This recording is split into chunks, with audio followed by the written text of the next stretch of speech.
as well as Minister Hughes from Gordon Memorial United Methodist Church. And of course, Minister Hughes, I think we promised during the second commercial break that we'd give you an opportunity to talk about some of the worship experiences within the church during this annual renewal activity. We are bringing together voices across the conference, and we'll be sharing in the worship celebration on the evening that Bishop King will be delivering the message. In addition, we're working with an intergenerational group of persons who will be sharing in dance across across the conference. And we're hoping that this will be an opportunity actually for us to springboard into an ongoing ministry, both with the voices as well as with the dancers, to continue to enrich the worship experience that we have, especially related to BMCR events in the annual conference. It allows us to reemphasize many of I think some of the core values of the organization, of the caucus, and that is the mentoring, the cross-generational links between persons from children to our seniors, and that remains a key part of how we function as a community. Growing up, we were a community of people in our own neighborhoods, but especially in our churches. That family collegial fellowship time together allowed us to be able to learn more about our heritage, what our responsibilities are to perpetuate the leadership and the foundation laid by those who went before us. And I think Black Methodist for Church Renewal gives us an opportunity to do that. The training focuses on communications needs of our churches, the leadership development needs, spiritual formation, and helps us be able to provide educational resources, worship resources, and experiences that say to our young people, we are unique, we are valued for that uniqueness, we have a variety of gifts, and this particular type setting gives us an opportunity not only to demonstrate the value of our unique gifts, but to bring persons together who have different worship experiences. And so I'm excited about the opportunity to serve in this capacity.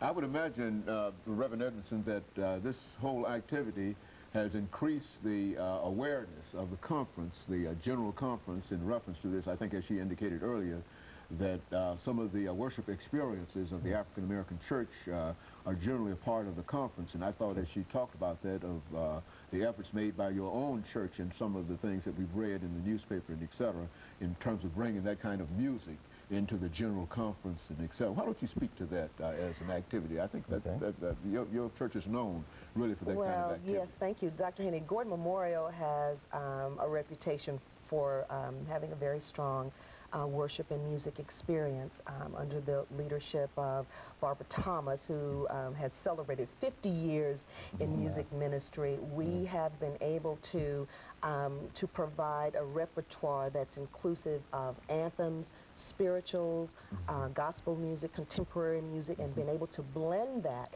so that not only are our young people singing gospel music, but our children are even singing classical pieces like Ave Maria, etc. And because of that experience, we've been able to share it with the greater church. I'm pleased that several years ago, our chancel choir sang at the opening of Africa University. And we did that with the blending of voices from the Zimbabwe annual conference and from 4 other churches from the continental U.S. who were part of that celebration. But it's situations like that where we have been able to not only broaden our own musical horizon, but to share that heritage with others. We've been very active in the Tennessee annual conference and in other jurisdictional settings where we've been able to demonstrate culturally who we are as a people, but also demonstrate the variety, and that's been a blessing of gifts. You know, we've got about 5 minutes, Reverend Edmondson, and this, I think, will give you an opportunity, you and Minister Hughes, an opportunity to talk about what you might consider some of the issues that will probably be on the agenda of this organization and things connected with that agenda. We've got about 5 minutes, and of course, let's... Oh, well, let me say this. You did share the fact that BMCR is the caucus of the Tennessee Conference, and that means that we really have no power of our own, but we are affiliated with the Ethnic Local Church Concerns Committee and Religion and Race Committee, and these two committees basically are our voice to the conference to help the issues that we see that are either racial or any other kind of injustice going on in the church. They help us to address that to the conference. And so it's because of the working together of these entities that we're able to bring about the kind of equality that we now see. We have 43 pastors, African American. We have 8 Asian and Hispanic ministries going on right now, and these different groups come together, and we see ourselves being listened to because of the work of BMCR, because BMCR is advocating for each one of these groups.